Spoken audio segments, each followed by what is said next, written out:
चले भाई, तो हम बात करते हैं कल आयनाइजेशन पोटेंशियल की या आयनाइजेशन एनर्जी की। तो ये पूरे s और p ब्लॉक एलिमेंट के आयनाइजेशन पोटेंशियल है, फर्स्ट आयनाइजेशन पोटेंशियल। तो हमने पढ़ा था कि अगर आप एलिमेंट से एक इलेक्ट्रॉन रिमूव करते हो तो उसको फर्स्ट आयनाइजेशन एनर्जी कहते हैं। तो ये सारे फर्स्ट आयनाइजेशन एनर्जी के वैल्यू मिले हुए हैं। तो आप अगर ग्रुप में देखना चाहते हैं, ग्रुप में नोट करें कि ये सोडियम है, नियन लिखा हुआ है, ठीक है। तो लिथियम की जो आयनाइजेशन पोटेंशियल है वो 520, थोड़ा नीचे आते हैं 490, 420, 400, 380 है। तो रेगुलरली आरपी क्या हो रही है, कम हो रही है। और ये क्यों कम हो रही है? क्योंकि लिथियम छोटे में छोटा, उससे बड़ा सोडियम, उससे बड़ा पोटेशियम, सबसे बड़ा सीजियम। तो जितनी साइज बढ़ेगी उतना वैलेंस इलेक्ट्रॉन और न्यूक्लियस की जो अट्रैक्टिव फोर्स है वो कम होती जाएगी, और जितनी वो फोर्स कम होगी तो उतनी कम एनर्जी चाहिए होगी हमें इलेक्ट्रॉन को रिमूव करने के लिए। तो ग्रुप में 1A ग्रुप में रेगुलर वेरिएशन है, top to bottom continuously decrease होती जा रही है। फिर 2A ग्रुप में जब आप आते हैं तो 900, 730, 590, 550, 500 अगेन कंटिन्यूअसली डिक्रीज हो रही है। जब हम 3A में आते हैं तो थोड़ा आपको इरेगुलरिटी मिलेगी। वो क्यों मिलेगी? आप देखते हैं 800, 577, 580, तो गैलियम की थोड़ी बढ़ गई है। अब क्या होता है कि कैल्शियम के बाद यहाँ पे 3D ऑर्बिटल की इन्वॉल्वमेंट होती है। 3D ऑर्बिटल की, उससे क्या होगा, उससे 3D कंट्रैक्शन होगी। तो गैलियम की साइज जो है वो एल्यूमिनियम की मुकाबले में यानी ज्यादा बढ़नी चाहिए थी, पर वो क्या थोड़ी सी कम है। न्यूक्लियर चार्ज भी ज्यादा है, साइज भी कम है, इसलिए गैलियम का जो वैलेंस इलेक्ट्रॉन होगा वो टाइटली बाउंड होगा एज कंपेयर टू किसके, एल्यूमिनियम के। इस वजह से इसकी आरपी क्या होगी, ज्यादा होगी। फिर जब आप इंडियम पे आएंगे 560 कम हुई, फिर टेलोरियम पे आएंगे तो फिर बढ़ जाएगी। यहाँ पे इन्वॉल्वमेंट किसकी है, बेरियम के बाद यहाँ पे लेंथेनाइट सी है, यानी 4f ऑर्बिटल। तो ये जो 3D और 4f ऑर्बिटल हैं, इनकी इन्वॉल्वमेंट की वजह से ये दो एक्सेप्शनल वैल्यूज मिलेंगे आपको किसमें, 3A। 4A में भी एक एक्सेप्शन है, देखिए जरा। 4A ग्रुप में कार्बन की जो आयनाइजेशन एनर्जी 1090, 780, 762, 700, 710। अब फिलामेंट की बढ़ गई, क्यों बढ़ गई? वही 4f ऑर्बिटल, यानी यहाँ पे लेंथेनाइट कंट्रैक्शन का जो इफेक्ट है वो अप टू फिलामेंट भी होगा, और 3D का जो इफेक्ट था वो सिर्फ गैलियम पे हुआ, जर्मेनियम पे नहीं हुआ। तो ये सिंगल जो है क्या कहते हैं, जो इफेक्ट है वो ड्यू टू लेंथेनाइट कंट्रैक्शन है। अब यहाँ पे जब आप आएंगे तो आपको ऑलमोस्ट रेगुलर वेरिएशन मिलेगी, कहीं कहीं पे भी मसला हो। तो 5A ग्रुप में देखिए 1400, 1060, 968, 3800, यानी बिल्कुल रेगुलर वेरिएशन है विदाउट एनी एक्सेप्शन। यहाँ पे अगर आप आते हैं 1310, 1001, 958, 7810, regular variation, there is no ambiguity, ठीक है। तो यहाँ पे जो मैंने आपको बताया था कल कि जब d ऑर्बिटल इमीडिएटली फिल होना शुरू होती है या f ऑर्बिटल इमीडिएटली फिल होना शुरू होती है, उसका डायरेक्ट इफेक्ट जो है वो 3A ग्रुप पे होता है। उसका डायरेक्ट इफेक्ट किस पे होता है? इसी वजह से 3A ग्रुप की कोई भी प्रॉपर्टी आपको उसमें रेगुलर वेरिएशन नहीं मिलेगी। अच्छा, इधर आए 1680, 1250, 1140, 110 regular variation, there is no regularity. फिर 2080, 1520, 3050 और 1170 रेगुलर वेरिएशन। तो ये जो एक्सेप्शनल केसेस हैं उनके थोड़े थोड़े रीजंस हैं अपने अपने। लेंथेनाइट कंट्रैक्शन ध्यान में रखें, यानी 4f ऑर्बिटल की involvement. 3D contraction, d orbital के सडनली इंट्रोडक्शन से क्या होगी कि सडन जो है साइज में रिडक्शन होगी, इंस्टेड ऑफ व्हाट साइज के बढ़ने की वजह से वो कम होगी। तो इस वजह से ये दो आपको हर जो भी आप प्रॉपर्टी पढ़ेंगे एटॉमिक प्रॉपर्टीज में ये आपको चीज़ें दिखाई देंगी, ठीक है। तो इसको मैं ये सेव करता हूँ। एक चीज़ और, अब हम थोड़ा सक्सेसिव एनर्जीज को देखते हैं। ये देखिए सर, मैंने आपको कल बताया था कि आयनाइजेशन एनर्जी से हम कुछ चीज़ों का अंदाज़ा लगा सकते हैं, ठीक है। कुछ चीज़ों का अंदाज़ा क्या लगा सकते हैं वो ये, अच्छा यहाँ पे देखिए रमशा, बात ये है कि और ये जो रेडियम और फ्रेंशियम हैं, यानी आपके जो फ्रेंशियम 1A ग्रुप का रेडियम, ये रेडियोएक्टिव एलिमेंट्स होते हैं और इनकी हाफ लाइफ बहुत कम है, तो बहुत कम ही ये स्टे कर पाते हैं। और ये बनते कैसे एज अ रेडियोएक्टिव डिके, यानी कोई रेडियोएक्टिव हैवी न्यूक्लाइड है, उससे अल्फा बीटा गामा पजामा पार्टिकल निकल गया, उसके बाद जो है ये बनते हैं फॉर अ व्हाइल, फिर इनसे कोई पार्टिकल निकला ये दूसरे में कन्वर्ट हो जाते हैं। इस वजह से इनकी प्रॉपर्टीज नोन नहीं है, इनके कंपाउंड्स नोन नहीं है, इनकी शॉर्ट लाइफ की वजह से। इसलिए आपको कहीं पे भी फ्रेंशियम और रेडियम की मेल्टिंग पॉइंट, बॉइलिंग पॉइंट या उनका ऑक्सीडेशन नंबर वगैरह आपको नहीं मिलेगा। ये रीजन है, इस वजह से ये नहीं होते। दे हैव बीन, पुराने बुक में ये लिखा हुआ था कि they have been omitted from the respective groups because of their radiative nature और शॉर्ट हाफ लाइफ। ये तो जो आप इधर हो गया। अब यहाँ पे देखिए, अगर आप एक एलिमेंट से एक इलेक्ट्रॉन रिमूव करते हैं इसको हम कहते हैं फर्स्ट आयनाइजेशन पोटेंशियल, इधर I1 लिखा हुआ है। दूसरा इलेक्ट्रॉन रिमूव करते हैं जिसको कहते हैं सेकंड IP, थर्ड को थर्ड IP कहते हैं। तो यहाँ पे आप वैलेंस इलेक्ट्रॉन का पता कैसे लगा सकते हैं कि एलिमेंट के पास, उसके पास कितने वैलेंस इलेक्ट्रॉन है। आप क्या करेंगे, आप जो है उनका वैलेंस इलेक्ट्रॉन के वैल्यूज कंपेयर करेंगे। देखिए 730 फर्स्ट आयनाइजेशन पोटेंशियल, फिर 1400 यानी डबल हो गया, ठीक है। अब थर्ड देखिए 7700 यानी 1400 से डायरेक्ट बहुत बड़ा जंप आ गया। जब बहुत बड़ी चेंज आ जाए आयनाइजेशन एनर्जी के वैल्यू में, तो समझ जाएं कि ये इलेक्ट्रॉन जो है वो अंदर वाले शेल का है, ये बाहर वाले शेल का नहीं है। तो जो आउटर मोस्ट इलेक्ट्रॉन होंगे, आखिरी शेल के इलेक्ट्रॉन होंगे, उनके लिए थोड़ी कम एनर्जी चाहिए। जो अंदर वाले इलेक्ट्रॉन होते हैं उनके लिए बहुत ज़्यादा एनर्जी चाहिए। तो वहाँ से हमें अंदाज़ा लग जाता है कि अब यहाँ देखें, अब सोडियम के वन ए ग्रुप का उसके पास एक ही अनपेयर्ड इलेक्ट्रॉन, सॉरी एक ही वैलेंस इलेक्ट्रॉन है। तो पहले इलेक्ट्रॉन के लिए 496, दूसरे के लिए 4500। यहाँ पे डिफरेंस क्या था, 700 1400 यानी ऑलमोस्ट डबल हुआ। और यहाँ पे किस्सा क्या हो गया कि 500 ये 9 टाइम वैल्यू बढ़ गया। 9 टाइम बढ़ने का मतलब ये है कि this electron does not belong to what valence shell. तो ये शेडेड पोर्शन है, ये इलेक्ट्रॉन इनर शेल्स के, किसके, इनर शेल्स के। इधर है जरा, अब देखिए सल्फर है, सल्फर के पास आखिरी शेल में 6 इलेक्ट्रॉन होते हैं। तो पहला इलेक्ट्रॉन रिमूव करने के लिए 1000, दूसरे के लिए 2200 एंड सॉरी 1000, फिर उसके बाद 2252, 3357, 4554। अब ये देखिए अंदर वाले इलेक्ट्रॉन के 8000 से वैल्यू बढ़ गया 27000। 8000 से कितना बढ़ गया, यानी जो 27000 वैल्यू है ये बहुत बड़ा है। इसका मतलब ये हुआ कि सल्फर के पास बाकी इलेक्ट्रॉन जो है वैलेंस शेल में थे, उनकी आयनाइजेशन एनर्जी में थोड़ा फर्क है। पर ये जो सडन जंप आ गया, इसका मतलब ये कि इलेक्ट्रॉन वैलेंस शेल में नहीं, ठीक है। तो ये चीज़ें कल हमने डिस्कस करनी थी और दोबारा चले रिपीट करनी, कोई बात नहीं, पूरी सेव कर लेते हैं। और क्या चीज़ है, अब पीरियोडिक टेबल में अगर आपको एक एलिमेंट चाहिए जिसकी हाईएस्ट आयनाइजेशन एनर्जी होगी तो वो हीलियम है। हीलियम की पूरी पीरियोडिक टेबल में हाईएस्ट आयनाइजेशन एनर्जी है। उसके बाद कम से कम जो है वो सीजियम है। कम से कम किसकी है, सीजियम की, ठीक है। आगे बढ़ते हैं, इसमें और कोई चीज़ है तो नहीं, एक सेकंड नजर डाल लें। आयनाइजेशन एनर्जी क्या होती है, एंडोथर्मिक फर्स्ट एनर्जी इस्तेमाल होगी, ठीक है। फैक्टर्स में एटॉमिक रेडियस, न्यूक्लियर चार्ज, अच्छा ये एक नई एडिशन है, नेचर ऑफ पार्टिकल। अब देखिए for same n value, for same n value, यानी अगर आपका प्रिंसिपल क्वांटम नंबर सेम है, यानी आपके पास 4s ऑर्बिटल है, 4p है, 4d है एंड 4f है, तो फिर आयनाइजेशन पोटेंशियल का वैल्यू क्या होगा, s का ज्यादा होगा p से, p का ज्यादा होगा d से, d का ज्यादा होगा। ऐसे क्यों?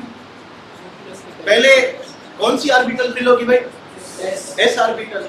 s ऑर्बिटल न्यूक्लियस के नजदीक होगी, तो s इलेक्ट्रॉन अगर n सेम होगा, ऐसा नहीं है कि आप जो है क्या कहते हैं कि 7s की जो है वो किसके साथ 2p के साथ कंपेयर करें, 2p की ज़्यादा होगी। n सेम होना चाहिए। अगर n सेम है यानी शेल नंबर सेम है, तो फिर s ऑर्बिटल की जो आयनाइजेशन एनर्जी होगी वो काफ़ी ज़्यादा होगी, ठीक है। p q से कम होगी, d q से कम होगी, इस तरह से ये सीक्वेंस आपने फॉलो करना। अच्छा, इसको भी सेट कर लेते हैं। उसके बाद प्रेडिक्शन ऑफ मेटेलिक कैरेक्टर। देखिए मेटेलिक कैरेक्टर जो है वो इनवर्सली प्रोपोर्शनल होता है किसके, आयनाइजेशन एनर्जी के। अब ये देखिए, अगर हम इसको मेटेलिक कैरेक्टर से रिलेट करें तो मुझे ये बताएं कौन सा एलिमेंट है जिसकी आयनाइजेशन पोटेंशियल क्या है, कम है, सीजियम की। और यहाँ पे क्योंकि यहाँ पे हीलियम दिया नहीं हुआ, हीलियम की इससे कुछ ज्यादा है, ठीक है, 2400 कुछ है या 2200 कुछ है। तो ये आपका जो है मेटेलिक कैरेक्टर आप कैसे करेंगे कि मेटेलिक कैरेक्टर जो है top to bottom, metallic character क्या होता जाएगा, इंक्रीज, पर आईपी क्या होती जाएगी, डिक्रीज। तो आईपी से मेटेलिक कैरेक्टर और इलेक्ट्रोपॉजिटिविटी जो है वो इनवर्सली प्रोपोर्शनल है, यानी आपका जो मोस्ट मेटेलिक एलिमेंट होगा वो सीजियम, मोस्ट मेटेलिक एलिमेंट कौन होगा, सीजियम, यानी जिसका आयनाइजेशन पोटेंशियल कम से कम होगा उसका मेटेलिक कैरेक्टर या उसकी इलेक्ट्रोपॉजिटिविटी क्या होगी, सबसे ज़्यादा होगी। ठीक है, ये चीज़ें नहीं रखेंगे। ठीक है, तो आप देखेंगे कि मेटेलिक कैरेक्टर जो है वो लेफ्ट टू राइट कम होता जाएगा। अच्छा, पीरियड का इन्वॉल्वमेंट देखें ज़रा, तो आयनाइजेशन पोटेंशियल का पीरियड में एक अपना इम्पैक्ट होता है। चलिए हम थर्ड पीरियड को कंपेयर करते हैं, और ये सोडियम है यार, इसमें धनिया लिखा हुआ है, ये थर्ड पीरियड है। इसको हम जरा बेस बना के पीरियड में वेरिएशन देखते हैं। पीरियड में क्या होता है कि न्यूक्लियर चार्ज बढ़ती जाती है, न्यूक्लियर चार्ज के बढ़ने से एटॉमिक रेडियस क्या होता है, कम होता है। तो मोर और लेस आपकी जो आयनाइजेशन एनर्जी है वो left to right in the same period क्या होगी, कम होगी। पर इसमें कुछ एक्सेप्शंस आएंगे। तो एक्सेप्शंस कौन सी आएंगी मैं आपको बताता हूँ। एक देखिए 490 730 यानी इससे तो ज्यादा है, फिर इस बोरान का कम हो गया। अब देखिए इसकी बेरिलियम की या मैग्नीशियम की जो आईपी होगी, अगर आप सेटलमेंट भी कंपेयर करेंगे तो बेरिलियम और मैग्नीशियम जो है इनसे कम होनी चाहिए, पर इनके से ज्यादा है। ये इफेक्ट है किसका, इलेक्ट्रॉनिक कॉन्फ़िगरेशन, किसका इफेक्ट है। अब देखिए हमने फर्स्ट ईयर में कहीं पढ़ा था, अगर आपको याद है कि क्या पढ़ा था हमने ये चीज पढ़ी थी,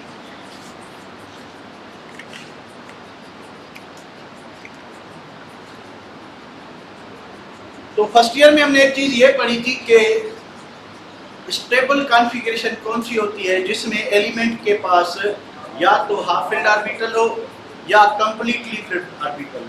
तो हमेशा जो कंप्लीटली फिल्ड ऑर्बिटल होगी वो हाफ फिल्ड से ज़्यादा स्टेबल होती है, और जो हाफ फिल्ड ऑर्बिटल होगी वो बाकी जो स्कार्सली फिल्ड है, यानी ना कंप्लीटली है ना हाफ फिल्ड है, उनसे क्या होगी, ज़्यादा स्टेबल होगी। तो अगर बेरिलियम और मैग्नीशियम पे आते हैं तो बेरिलियम की कॉन्फ़िगरेशन है 2s2, यानी s ऑर्बिटल में 2 इलेक्ट्रॉन पूरे हैं। अगर आप नाइट्रोजन पे आते हैं तो आपको दूसरी जो वेरिएशन नजर आएगी यहाँ पे।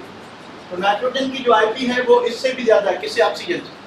ऑक्सीजन से क्या होनी चाहिए थी, कम, लेफ्ट टू राइट बढ़ रहा है, यानी इसकी ज्यादा होनी चाहिए थी, इसकी कम। तो इसकी ज्यादा क्यों है, क्योंकि इसकी पी ऑर्बिटल में कितने इलेक्ट्रॉन हैं, 3, यानी इसकी जो पी ऑर्बिटल है 5a ग्रुप वालों की वो हाफ फिल्ड होती है। तो इस वजह से नाइट्रोजन और फास्फोरस की जो आईपी होगी वो नेक्स्ट जो ग्रुप आएगा ऑक्सीजन, उससे क्या होगी, ज्यादा होगी। होनी क्या चाहिए थी, कम।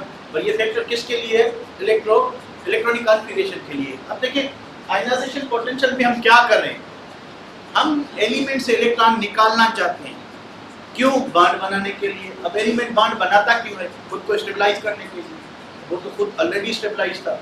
जब आप इस नाइट्रोजन से एक इलेक्ट्रॉन निकाल लोगे तो नाइट्रोजन के पास पी ऑर्बिटल ना हाफ फिल्ड रहेगी ना कंप्लीटली फिल्ड रहेगी, तो उससे क्या होगा कि नाइट्रोजन अनस्टेबल होगा।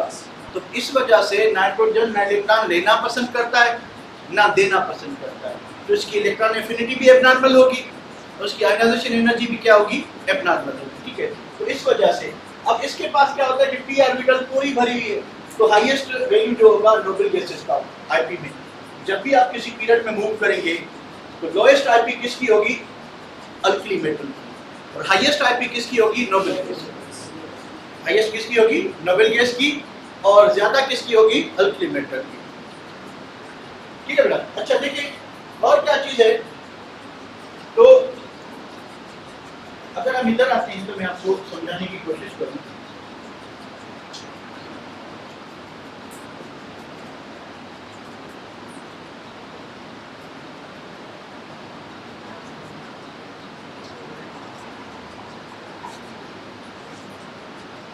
ये देखिए आप सेकंड पीरियड में मूव कर रहे हैं, second period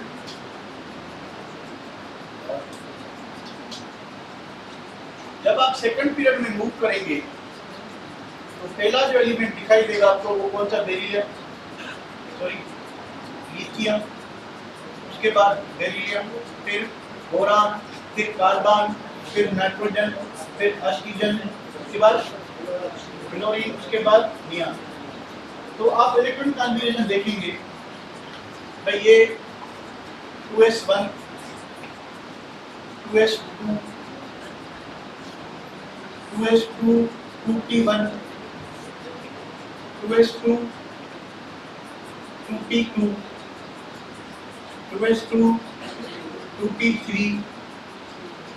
2s2, 2p4, 2s2, 2p5, 2s2, 2p6।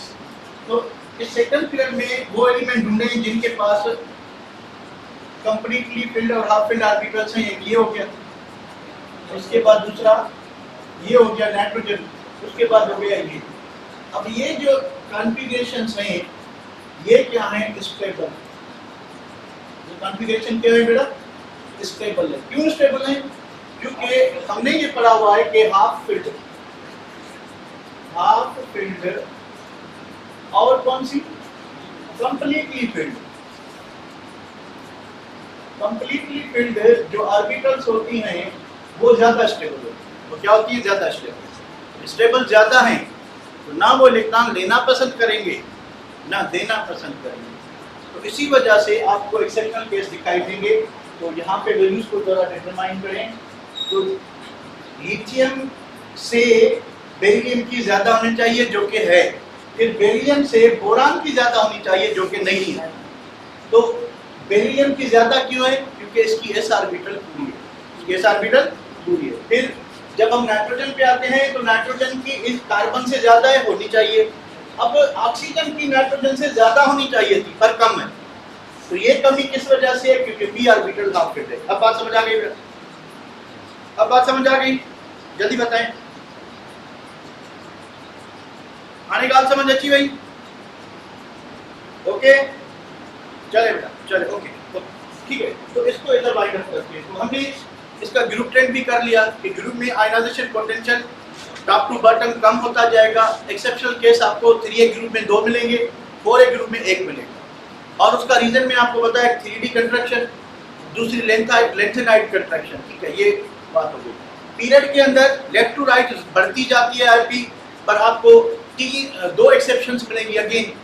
एक in case of 2A element, 2A group में s ऑर्बिटल पूरी होती है। एक इन केस ऑफ 5 एलिमेंट जिनमें p ऑर्बिटल हाफ फिल्ड होती है। फिर जो आखिरी होता है नोबल गैस, उसकी सबसे ज्यादा आती है।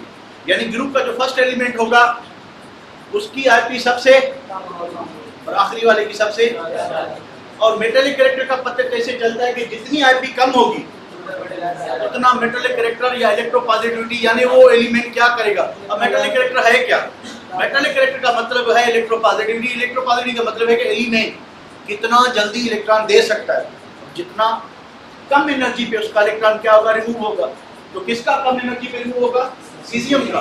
तो हम कहेंगे कि caesium is the most electropositive और the most metallic element in the periodic table. ठीक है, तो सीजियम जल्दी से जल्दी इलेक्ट्रॉन दे सकता है। अब मोस्ट इलेक्ट्रोनेगेटिव या ऑक्सीडाइजिंग एजेंट कौन होगा? वो नहीं होगा जो इलेक्ट्रॉन जल्दी दे ना सके, वो होगा जो जल्दी इलेक्ट्रॉन ले सके। इलेक्ट्रॉन देने की एबिलिटी या इलेक्ट्रोपॉजिटिविटी आरपी पे डिपेंड करती है। लेने की एबिलिटी जो है वो इलेक्ट्रॉन एफिनिटी पे डिपेंड करती है। तो वो एफिनिटी में डिस्कस करेंगे। ठीक है, तो ये इनफ है। इसमें एक बार फिर भी देख लेते हैं, कोई चीज है तो नहीं। आयनाइजेशन एनर्जी की definition affected by atomic radius हो गया, nuclear charge, screening effect, shielding effect, ये हो गया। Orbital electron configuration, prediction of metallic character, measure of electroprediction, prediction of number of valence electron, ये सारी चीजें हमने डिस्कस कर ली। इसके बाद पीरियोडिक टेबल, हीलियम की हाईएस्ट और सीजियम की लोएस्ट। अच्छा, माने 2A की रेगुलरली ग्रुप में क्या होगी? डिक्रीज होगी। 3A में 2 एक्सेप्शंस थे, वो भी हमने डिस्कस किए। 4A में 1 था, वो भी हमने डिस्कस कर लिया। ठीक है, तो इसको रहने दो। अब आते हैं न्यू प्रॉपर्टी पे, that is what electronegativity. Electronegativity, अब देखिए दो चीजें हैं, दो चीजें। इलेक्ट्रॉन, ठीक है, लास्ट करने की एबिलिटी डिपेंड करती है आयनाइजेशन पोटेंशियल पे। एलिमेंट कितना जल्दी इलेक्ट्रॉन लास्ट करेगा वो किस पे डिपेंड करता है, उसकी आयनाइजेशन पोटेंशियल पे। ज्यादा होगी देर से लास्ट करेगा, कम होगी जल्दी लास्ट करेगा, ठीक है। इलेक्ट्रॉन अट्रैक्ट करने की जो एबिलिटी है अपनी तरफ, वो डिपेंड करती है किस पे, इलेक्ट्रोनेगेटिविटी। इलेक्ट्रो यानी एलिमेंट कितनी फोर्स से अपनी तरफ इलेक्ट्रॉन खींच सकता है, एड नहीं कर सकता, खींच सकता है, अट्रैक्ट कर सकता है, that depends upon what, electronegativity. अब थर्ड चीज है कि इलेक्ट्रॉन कितना जल्दी एक एक्स्ट्रा इलेक्ट्रॉन ले सकता है, यानी इसमें आईपी में क्या बनता है, आईपी में जो है बनता है पॉजिटिव आयन, ठीक है। इसमें कोई आयन नहीं बनता क्योंकि इलेक्ट्रॉन सिर्फ खींच रहा है, ले नहीं रहा, तो पार्शियल चार्जेस डेवलप होती है, ठीक है। अब क्या होगा कि इलेक्ट्रॉन गेन करने की जो एबिलिटी है कि कोई एलिमेंट कितना जल्दी इलेक्ट्रॉन गेन करेगा, वो डिपेंड करता है उसकी इलेक्ट्रॉन एफिनिटी पे। यानी एलिमेंट का जो ऑक्सीडाइजिंग पावर है, ऑक्सीडाइजिंग पावर जो है वो मेजर करेंगे किससे, इलेक्ट्रॉन एफिनिटी से। और जो उसका रिड्यूसिंग पावर है कि वो कितना जल्दी दूसरों को रिड्यूस करता है, ठीक है, यानी कितना स्ट्रॉन्ग वो रिड्यूसिंग एजेंट है, वो उसकी आईपी से पता चलेगा, ठीक है। अब आईपी जो है हाईएस्ट किसकी होगी, हाईएस्ट को स्टूडेंट कर लेते हैं, हाईएस्ट जो होगी इसकी हीलियम की, एंड लोएस्ट किसकी होगी, सीजियम की। लोएस्ट किसकी होगी, सीजियम की। इलेक्ट्रोनेगेटिविटी की बात करें तो हाईएस्ट जो है वो फ्लोरीन की, और लोएस्ट जो है वो सीजियम की, ठीक है। इलेक्ट्रॉन एफिनिटी की बात करें तो हाईएस्ट जो है वो क्लोरीन की, एंड लोएस्ट जो है वो किसकी, अगेन सीजियम की, और नोबल गैसेस की बुक लिखते हैं, ठीक है। तो सीजियम की जो इलेक्ट्रॉन एफिनिटी है, लेने की एबिलिटी वो कम है, तो ऑलमोस्ट सब में लोएस्ट में सीजियम आ रहा है और हाईएस्ट में सारे चेन, ठीक है। आयनाइजेशन पोटेंशियल में हीलियम आ गया, इलेक्ट्रोनेगेटिविटी में क्लोरीन आ गया, और नीचे जो है आपका इलेक्ट्रॉन एफिनिटी में कौन आ गया। चले अब आते हैं कि दो एलिमेंट हैं, आपस में उन्होंने बॉन्ड बनाया, उन्होंने एक इलेक्ट्रॉन पेयर शेयर किया है। अब उस इलेक्ट्रॉन पेयर को, दो एटम हैं, दो न्यूक्लियस हैं, दोनों न्यूक्लियस अपनी तरफ अट्रैक्ट करेंगे, रिलेटिव अट्रैक्टिंग पावर किसका ज्यादा होगा। अब क्योंकि इलेक्ट्रोनेगेटिविटी में हम क्या करें, कंपैरिजन कर रहे हैं, दो न्यूक्लियस हैं, एक इलेक्ट्रॉन पेयर है, उसको दोनों न्यूक्लियस अपनी तरफ खींच रहे हैं, रिलेट कर रहे हैं, कंपेयर कर रहे हैं, और कंपैरिजन में you know that there is no unit, कोई यूनिट नहीं होता, तो इलेक्ट्रोनेगेटिविटी का कोई यूनिट नहीं। रिलेटिव वैल्यू देखेंगे कि as compare to other element की रिलेटिव एबिलिटी कितनी, एलिमेंट कितना जल्दी अपनी तरफ इलेक्ट्रॉन खींच सकता है। हम लीनियस पॉली स्केल यूज करते हैं। क्या चीज होती है, द पावर और एबिलिटी ऑफ एन एटम और tendency of an atom to attract shared pair of electron toward its state. एक सिंपल सा एग्जांपल लें कि हमारे पास HCl है, HCl। अब HCl में क्या सीन है कि हाइड्रोजन के न्यूक्लियस में एक प्रोटॉन, इसने इलेक्ट्रॉन शेयर किया हुआ है किससे, क्लोरीन से, तो ये इनका शेयर पेयर, ठीक है। अब क्लोरीन के न्यूक्लियस में जो है, अब सीन क्या है, सीन सिंपल है, सीन ये है कि दो इलेक्ट्रॉन हैं जो इन्होंने शेयर किए हैं, और इसके बाहर जो है दो न्यूक्लियस हैं, एक न्यूक्लियस में एक पॉजिटिव चार्ज, दूसरे न्यूक्लियस में 17 पॉजिटिव चार्ज है। तो कूलम्ब्स लॉ अप्लाई करेंगे, अट्रैक्टिव फोर्स जो है इस दो पेयर ऑफ इलेक्ट्रॉन पे ज्यादा किसकी होगी, क्लोरीन की होगी या हाइड्रोजन की होगी। तो दैट रिलेटिव पावर जिसके जरिए इस इलेक्ट्रॉन पेयर से शेयर्ड पेयर पे दोनों एलिमेंट्स में ज्यादा पावर किसके पास है, तो जिसके पास ज्यादा पावर होगा इलेक्ट्रॉन खींचने का, हम कहेंगे कि वो मोर इलेक्ट्रोनेगेटिव, जिसके पास कम होगा वो लेस। अब कौन से फैक्टर्स हैं जो डिसाइड करेंगे कि मोर इलेक्ट्रोनेगेटिव कौन और लेस कौन। अब फैक्टर्स आपके क्या क्या होंगे, एटॉमिक रेडियस हो गया, जितना एटम छोटा होगा, अब इलेक्ट्रॉन को अट्रैक्ट किसने करना है, न्यूक्लियस ने, तो एटम छोटा होगा तो न्यूक्लियस जो है उन इलेक्ट्रॉन को क्या होगा, नजदीक होगा, और जितना डिस्टेंस कम होगा उतना अट्रैक्टिंग पावर क्या होगा, ज्यादा होगा, ठीक है। अब अज्यूम करें कि एक छोटा एटम है, ग्रुप के अंदर बात करें एक बड़ा एटम, अब दोनों ने किसी के साथ इलेक्ट्रॉन शेयर किया, ये शेयर्ड पेयर पड़ा हुआ है, तो अट्रैक्ट किसने करना है, न्यूक्लियस ने, तो बताएं अट्रैक्टिंग पावर स्मॉल एटम में ज्यादा होगा कि लार्ज में ज्यादा होगा, शिमाल में ज्यादा होगा, ठीक है, क्या होगा, शिमाल में ज्यादा होगा, ठीक है। तो इस वजह से तो ग्रुप ट्रेंड क्या होना चाहिए आप समझ सकते हैं उसको। आगे आते हैं न्यूक्लियर चार्ज, स्केलिंग का शील्डिंग इफेक्ट, सेम चीज है। एप्लीकेशन, अच्छा इसमें इलेक्ट्रोनेगेटिविटी में वो जो इलेक्ट्रॉनिक कॉन्फ़िगरेशन का रोल था जो कि आयनाइजेशन एनर्जी में था, इसमें ऐसा कुछ नहीं, इसमें ऐसा कुछ नहीं। इलेक्ट्रॉनिक कॉन्फ़िगरेशन का रोल इसमें नहीं है, क्योंकि इसमें ना कोई इलेक्ट्रॉन दे रहा है ना कोई ले रहा है, सिर्फ क्या है, इलेक्ट्रॉन खींच रहा है अपनी तरफ, उससे उसकी इलेक्ट्रॉनिक कॉन्फ़िगरेशन चेंज नहीं होगी। तो नहीं कोई डिस्टेबलाइज हो रहा है, नहीं कोई अनस्टेबलाइज हो रहा है, ठीक है, या नहीं कोई स्टेबलाइज हो रहा है, इस वजह से इसमें वो रोल नहीं है इलेक्ट्रॉनिक कॉन्फ़िगरेशन का। तो क्योंकि ये रेशियो है, इस वजह से इसका कोई यूनिट नहीं। पीरियोडिक टेबल में फ्लोरीन की हाईएस्ट और सीजियम की जो है वो लोएस्ट इलेक्ट्रोनेगेटिविटी है। अब एटॉमिक रेडियस से इफेक्ट क्या होगा कि जब आप ग्रुप में मूव करते हो तो एटॉमिक रेडियस क्या हो जाता है, बढ़ता जाता है। उसके बढ़ने से क्या होगा कि न्यूक्लियस को वो जो शेयर्ड पेयर होगा वो क्या होता जाएगा, दूर, जितना दूर होता जाएगा तो अट्रैक्टिव पावर क्या होता जाएगा, कम।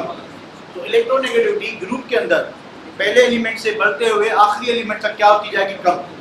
यानी ग्रुप का हर पहला एलिमेंट मोस्ट इलेक्ट्रोनेगेटिव होगा और जो लास्ट एलिमेंट है उसको क्या होना चाहिए, ज्यादा इलेक्ट्रोनेगेटिव होना चाहिए। फॉर द सेम रीजन जब आप पीरियड में मूव करोगे तो न्यूक्लियर चार्ज बढ़ेगी, उससे क्या होगा, एटॉमिक रेडियस कम होगा, क्या होना चाहिए,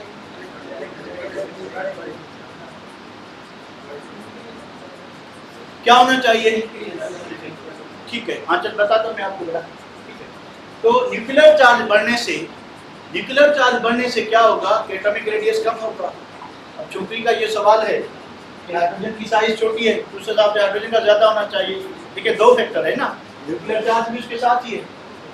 तो न्यूक्लियर चार्ज का मतलब है कि न्यूक्लियस में पॉजिटिव चार्ज कितनी है, तो इलेक्ट्रॉन को खींचना किसने, न्यूक्लियस ने। अब अगर एक ही प्रोटॉन है, दो इलेक्ट्रॉन है, कूलम्ब्स लॉ एक्शन में आएगा। कूलम्ब्स लॉ कहता है कि the attractive force is directly proportional to the magnitude of charges but inversely proportional to the distance।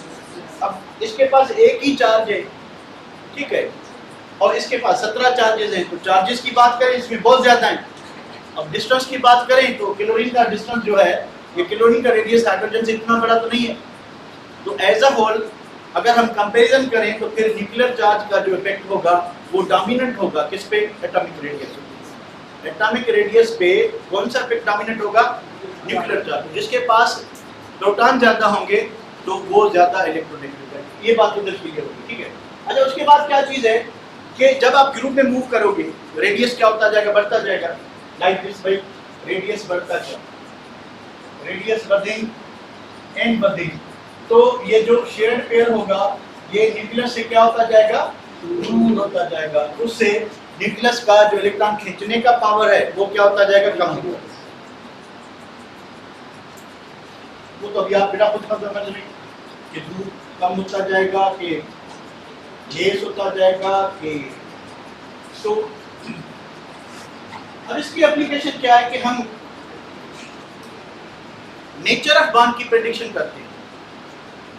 अब कोई भी दो एलिमेंट बॉन्ड बना रहे हैं तो उनके दरमियान कोवेलेंट बॉन्ड है या उनके दरमियान आयनिक बॉन्ड है, हम इलेक्ट्रोनेगेटिव डिफरेंस से ये अज्यूम कर सकते हैं, प्रेडिक्ट कर सकते हैं कि नेचर ऑफ बॉन्ड क्या होगा। फॉर एग्जांपल इधर आते हैं भाई, इलेक्ट्रोनेगेटिविटी डिफरेंस, इससे पता कैसे चलेगा, if this difference is larger than 1.7 तो बॉन्ड कौन सा होगा, आयनिक बॉन्ड। अगर वो दो एलिमेंट जो बॉन्ड बना रहे हैं तो दोनों का इलेक्ट्रोनेगेटिव डिफरेंस 1.7 से एक्सीड करेगा, ज्यादा होगा, तो बॉन्ड कौन सा होगा, आयनिक होगा। एक एग्जांपल देख लेते हैं, सोडियम क्लोराइड, क्लोरीन की 3.0, इसकी 0.8, डिफरेंस हो गया कितना, 2.8। तो 2.8 इज व्हाट, लार्जर देन 1.7। तो हम कहेंगे कि सोडियम और क्लोरीन के दरमियान जो बॉन्ड होना चाहिए वो कौन सा होना चाहिए, आयनिक बॉन्ड, ठीक है। दूसरा, if the electronegative difference is less than 1.7 bond कौन सा होगा, कोवेलेंट। अब कोवेलेंट में दो टाइप्स हैं, एक पोलर और एक नॉन पोलर। नॉन पोलर कब होगा, when this difference is less than 0.5, अगर इलेक्ट्रोनेगेटिविटी डिफरेंस 0.5 से कम है, ये रफ एस्टीमेट, ऐसा नहीं कि सब में ऐसा होता है।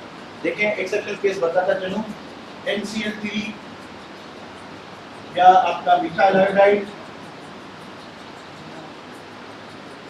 ये वन पोलर होते हैं, इवन दो इनकी इलेक्ट्रॉनिक एक जैसी है, 2.5, 2.5, 3.0, 3.0। मैंने आपको बताया कि इलेक्ट्रोनेगेटिविटी जो है ये एटम टू एटम वेरी करती है।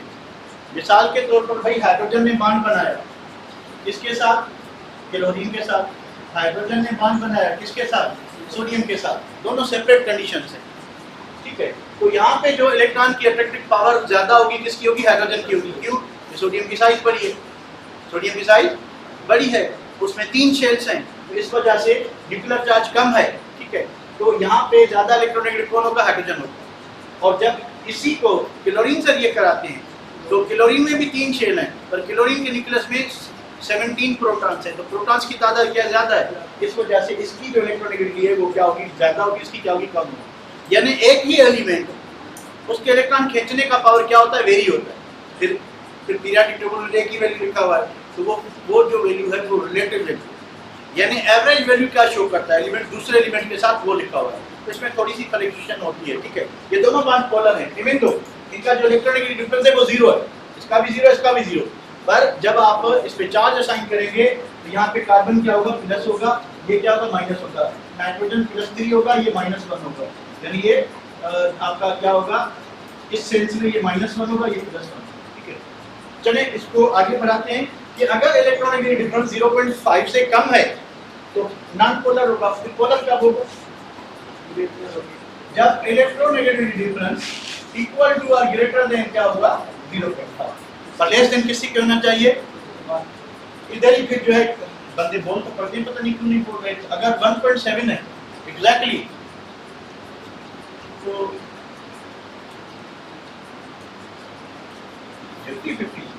50% कोवेलेंट, 50%। एक सिंपल सा एग्जांपल दे दूं, potassium iodide, potassium iodide 2.5, 0.7, difference हो गया कितना, 1.7। तो इस बॉन्ड को आप 50% कोवेलेंट, 50% आयनिक कह सकते हैं, ठीक है।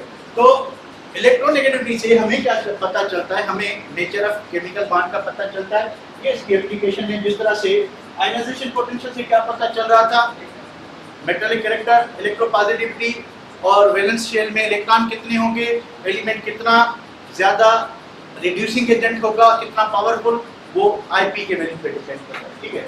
अच्छा भाई, इसके बाद क्या चीज है कि अगर आप टेबल पे आए, अगर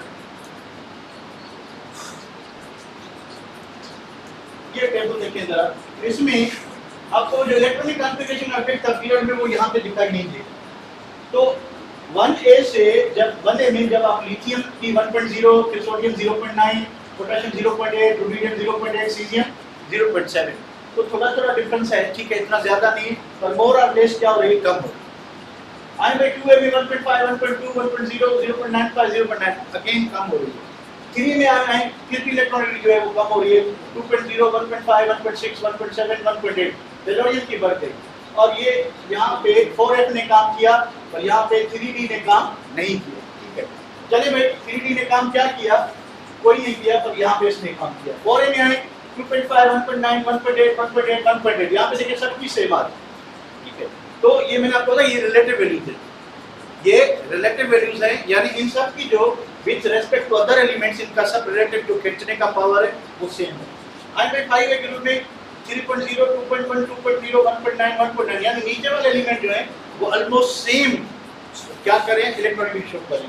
6A ग्रुप में आए 3.5, 2.5, 2.4, 2.1, 2.0 कम हो रही है, इधर आए 4.0, 3.0, 2.8, 2.5, 2.2, यानी कम हो रही है। तो मोर और लेस थोड़े एक्सेप्शनल केसेस हैं, और इसके पीरियड में भी आपको वो जो इलेक्ट्रॉनिक कॉन्फ़िगरेशन वाला सेल है, वो सीन है, वो नजर नहीं आ रही है। ये देखो 1.0, 1.5, 2.0, 2.5, 2, 3.0, 3.5, 4.0, यानी कंटिन्यूअसली क्या हो रही है, बढ़ रही है।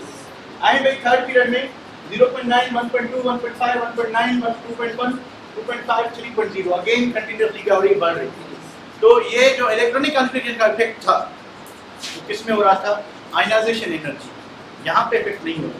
क्यों, क्योंकि इलेक्ट्रोनेगेटिविटी इलेक्ट्रॉन खींचने का पावर है, ना कोई किसी को इलेक्ट्रॉन दे रहा है ना ले रहा है। इलेक्ट्रॉनिक कॉन्फ़िगरेशन चेंज नहीं हो रही। उसमें क्या था कि हाफ फील्ड ऑर्बिटल है नाइट्रोजन की, अगर वो इलेक्ट्रॉन देता है तो वो हाफ फील्ड नहीं रहेगी, यानी लेस स्टेबल कॉन्फ़िगरेशन बनेगी। अगर वो इलेक्ट्रॉन लेता है अगेन N4 हो जाएगा, फिर भी वो हाफ फील्ड कॉन्फ़िगरेशन नहीं रहेगी, तो इस वजह से वो क्या होगा, अनस्टेबल होगा। पर यहाँ ऐसा कोई सीन नहीं, क्योंकि इलेक्ट्रॉन खींचने से इलेक्ट्रॉनिक कॉन्फ़िगरेशन वही रहेगी। तो यहाँ पे पीरियड में वो सीन आपको दिखाई देंगे। इसको मैं सेव करता हूँ और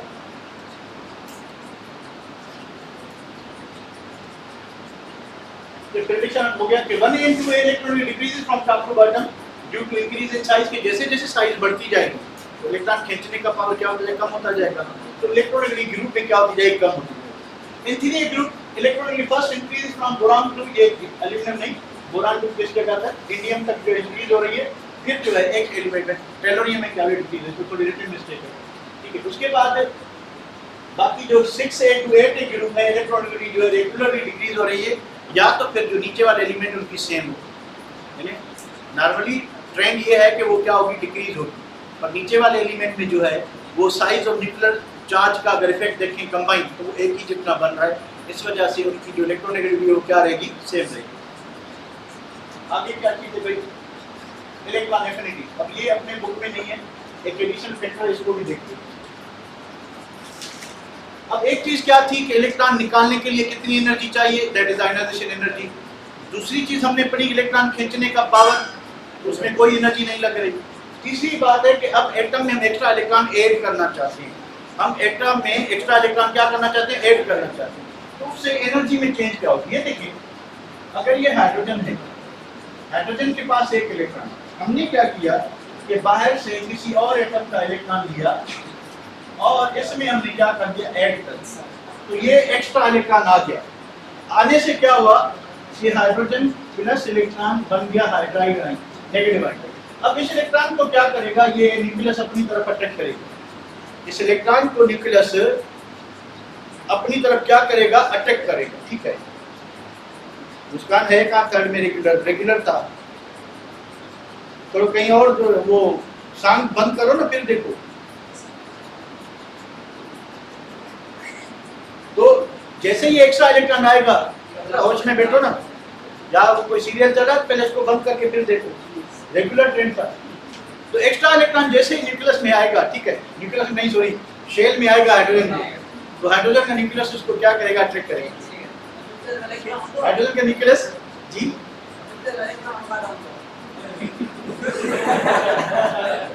मैंने अभी बोल दिया कि न्यूक्लियस में नहीं शेल में आया, गलती से बोल ना, फिसल गई, सॉरी।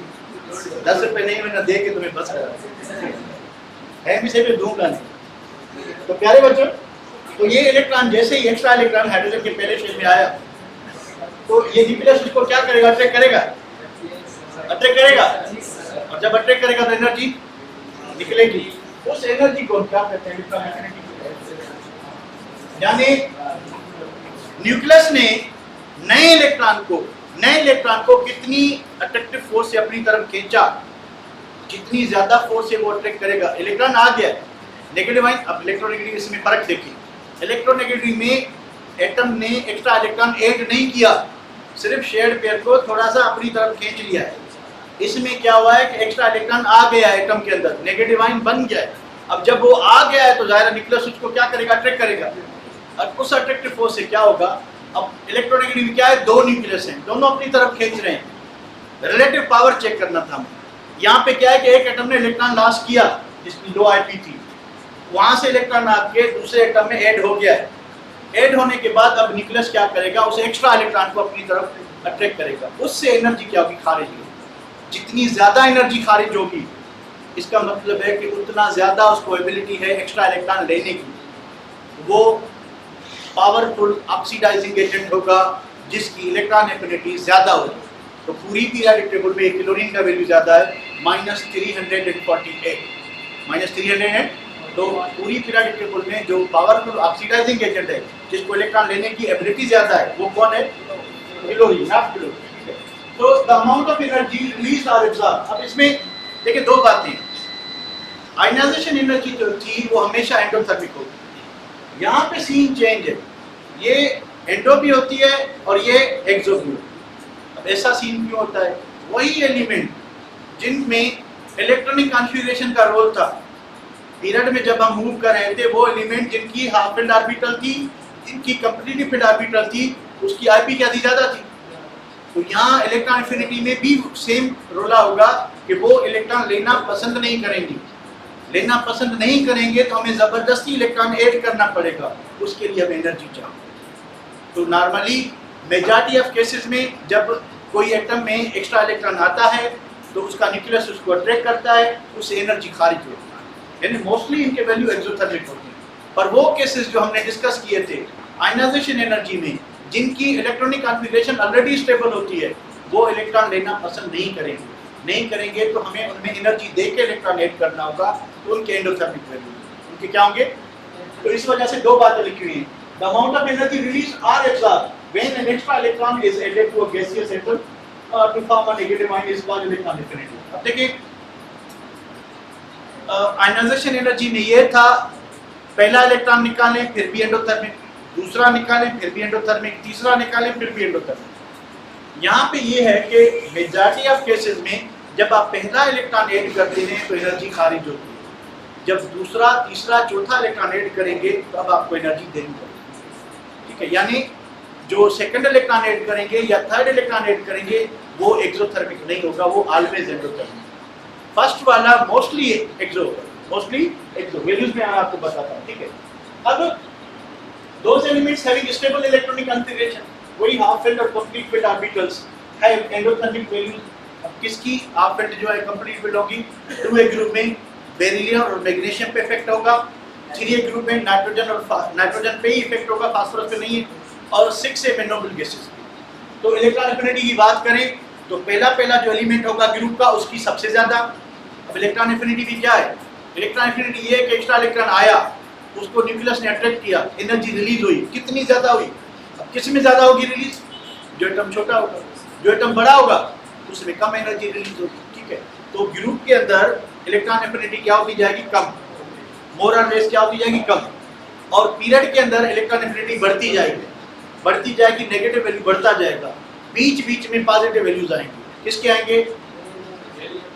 आएंगे? बेरिलियम, मैग्नीशियम, नाइट्रोजन और नोबल गैसेस। तो नोबल गैसेस में इलेक्ट्रॉन हम ऐड नहीं कर सकते क्योंकि वो ऑलरेडी स्टेबल हो। चलिए भाई, दूसरी चीज क्या है कि beryllium, magnesium, nitrogen, noble gases इनके एंडोथर्मिक वैल्यूज हैं। इनके अलावा बाकी जितने भी एलिमेंट हैं उनके क्या होंगे? एक्सोथर्मिक। टेबल में देखते हैं, इन the periodic table chlorine has highest and caesium has lowest electron affinity. ठीक है, अच्छा बुक काफी नोबल गैसेस भी लिखते हैं, नोबल गैसेस रिएक्ट ही नहीं करते इसलिए उसको कॉम्प्लिकेशन से बाहर निकाल देते। Electron affinity is attracted by atomic radius inversely proportional. अब जितना एटॉमिक रेडियस ज्यादा होगा तो भाई ये छोटा एटम है, छोटे एटम में एक्स्ट्रा इलेक्ट्रॉन आया, बड़े एटम में एक्स्ट्रा इलेक्ट्रॉन आया, दोनों में ज्यादा अट्रैक्टिव फोर्स किसकी होगी?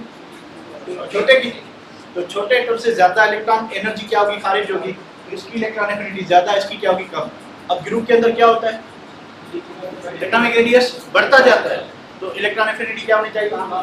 पीरियड में ज्यादा होनी चाहिए, बट विद एक्सेप्शन जैसे वो डिस्कस करें। ठीक है, nuclear charge directly proportionality, skiing effect, chilling effect inversely, क्योंकि साइज से जनरेट कर रहे हैं। इलेक्ट्रॉनिक कॉन्फ़िगरेशन वो देखते हैं। ठीक है, application, it is measure of ability of an element to gain an extra electron, कि जिस एलिमेंट की इलेक्ट्रॉन एफिनिटी ज्यादा होगी वो स्ट्रांग ऑक्सीडाइजिंग एजेंट होगा। तो अगर पीरियोडिक टेबल में कोई पावरफुल और मोस्ट स्ट्रांग और मोस्ट पावरफुल ऑक्सीडाइजिंग एजेंट है तो वो क्लोरीन। वो कौन है? क्लोरीन। और स्ट्रांग रिड्यूसिंग एजेंट की बात करें तो वो कौन है? सीजियम, जिसकी आईपी कम हो। रिड्यूसिंग एजेंट वो स्ट्रांग होगा जिसकी आईपी कम हो, ऑक्सीडाइजिंग एजेंट वो स्ट्रांग होगा जिसकी आईपी ज्यादा हो, नहीं जिसकी इलेक्ट्रॉन एफिनिटी ज्यादा, जिसकी इलेक्ट्रॉन एफिनिटी। ठीक है, ये दो बातें इसको सेव करते हैं। क्या पे देखिए ये टेबल, देखिए ये टेबल आपको गाइड करेगा। तो टेबल में देखिए जरा कि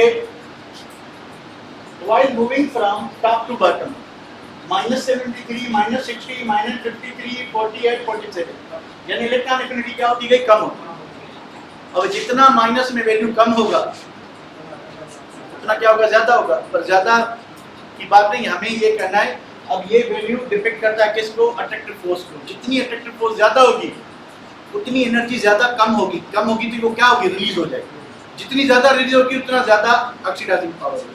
ठीक है, तो 2a ग्रुप में देखिए ये देखिए 2a ग्रुप में ये कह रहा है मोर देन 0 का मतलब क्या हुआ, पॉजिटिव। मोर देन 0 का मतलब क्या हुआ, पॉजिटिव। रिएक्शन की -2 फिर -5, ठीक है, -2 फिर -5, यहां पे रेगुलरिटी आ गई। ठीक है, इधर है 3a में -27 -43, यहां तक तो ठीक था। गैलियम की 30 यानी इसमें टोटल दाल जो है वो गली हुई है। ठीक है, 4a ग्रुप में आए -122 134 119 170, यानी ये देखिए थोड़ा फर्क है कि इसकी जो है क्या होनी चाहिए थी, कम, पर सिलिकॉन की क्या है, ज्यादा है। नाइट्रोजन की मोर देन 0, क्योंकि अगेन याद करें Np3, अगेन याद करें S2 NS2, ठीक है, अगेन याद करें Np6, ठीक है। तो इनकी सबकी देखिए मोर देन 0 है। मोर देन 0 का मतलब क्या हुआ कि पॉजिटिव, एंडोथर्मिक। तो इन सब की एंडोथर्मिक वैल्यूज है। बाकी जो आपको नेगेटिव दिखाई दे रहे हैं सबसे ज्यादा किसके देखें, क्लोरीन -349, ठीक है। अब फ्लोरीन की कम क्यों है, उसको एक्सप्लेन करते चलें कि भाई फ्लोरीन, ये आपका फ्लोरीन, ये आपका फ्लोरीन। अब यू नो दैट हैलोजेंस के पास आखिरी शेल में 7 इलेक्ट्रॉन होते हैं, 1 इलेक्ट्रॉन, ठीक है। ये छोटा आइटम है। इसमें भी क्लोरीन में भी कितने इलेक्ट्रॉन होंगे, ये क्लोरीन, ये फ्लोरीन हो गया, इसमें भी 7 इलेक्ट्रॉन, भाई 2 इधर 2 इधर 2 इधर 1 इधर। थोड़ा साइज को कंपेयर करके देखिए अगर हम, तो जो आने वाला इलेक्ट्रॉन है, आने वाले इलेक्ट्रॉन को जो ऑलरेडी प्रेजेंट इलेक्ट्रॉन है वो रिपेल भी करेंगे, रुकावट भी डालेंगे, ठीक है। तो मुझे बताएं ये जो छोटा आइटम है उसके बाद 7 इलेक्ट्रॉन है आखिरी शेल में, वो नए इलेक्ट्रॉन को इतना इजीली नहीं ले सकेंगे as compare to chlorine. Chlorine में थोड़ा ज्यादा बड़ी साइज होने की वजह से उसके लोन पेयर थोड़े दूर दूर है, तो लोन पेयर इनकमिंग इलेक्ट्रॉन को थोड़ा कम रिपेल करेंगे। रिपेल तो करेंगे पर उतनी फोर्स से नहीं करेंगे जितने कौन करेंगे, क्लोरीन। इस वजह से क्लोरीन की जो इलेक्ट्रॉन एफिनिटी है वो फ्लोरीन से क्या होती है, थोड़ी सी ज्यादा, ठीक है। तो ये बात यहाँ पे हो गई, इसको सेव करते हैं। और क्या चीज है भाई, अब इसको कल देखते हैं, ठीक है, इसको कल देखते हैं।